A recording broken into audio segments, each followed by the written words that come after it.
பேசிக்காக என்னென்னா why this whole thing happened was uncle சொன்ன மாதிரி அந்த ஒரு நியூஸில் ரீசெண்டாக ஒரு விஷயம் கேள்விப்பட்டேன். அதுக்கும் முன்னாடி வந்து படம் முடிஞ்சதுக்கு அப்புறம் அசிஸ்டன்ட் டைரக்டர்ஸில் என்னோட டீமில் இருந்தவங்களுக்கு நான் கொஞ்சம் என்னால் முடிஞ்ச ஹெல்ப் பண்ணேன்.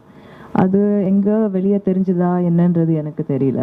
பட் டைரெக்டாக கால்ஸ் வர ஆரம்பிச்சது from assistant director families saying that இந்த மாதிரி ஃபண்ட் எங்களுக்கு படிக்க வைக்க முடியல, எங்களுக்கு வந்து வேலை இல்லாமல் இருக்காங்க, ஏதாவது ஹெல்ப் பண்ண முடியுமா, இல்லை டிஃப்ரெண்ட் ரீசன்ஸ். இந்த மாதிரி எது கரெக்டாக இருக்குது, எது தப்பாக இருக்குது, எது வந்து கரெக்டாக போய் சேரும் அப்படின்றது வந்து எனக்கு தெரியல. பட் கால்ஸ் நிறைய வர ஆரம்பிச்சது, இந்த மாதிரி ஹெல்ப் வேணும் அப்படின்னு.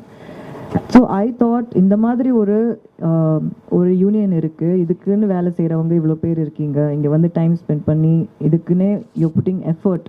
ஸோ கரெக்டாக அந்த நம்ம என்ன whatever small that whatever contribution that we give அது கரெக்டாக போய் சேரணும் அப்படின்ற ஒரு தாட் வந்து ரொம்ப இருந்தது.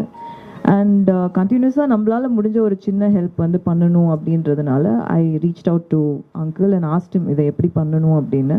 And he guided me. So that is why I am here today. I just felt that being a part of the Directors Union and being a very, very proud member, I would like to contribute to the smallest way possible to assistant directors and their families. ஏதாவது ஒரு குழந்தைக்கோ இல்லை ஏதாவது ஒரு அம்மாவையோ நான் சந்தோஷப்படுத்தினேன்னா I will feel very, very happy at the end of the day.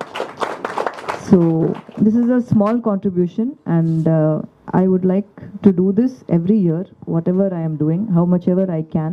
By God's grace, நான் பண்ணுற சொந்த காசில் பண்ணணும்னு நினைக்கிறேன். அது வந்து ஒரு பெரிய ஒரு இண்டிவிஜுவல் ப்ரைடாக நான் அதை ஃபீல் பண்ணுறேன். அது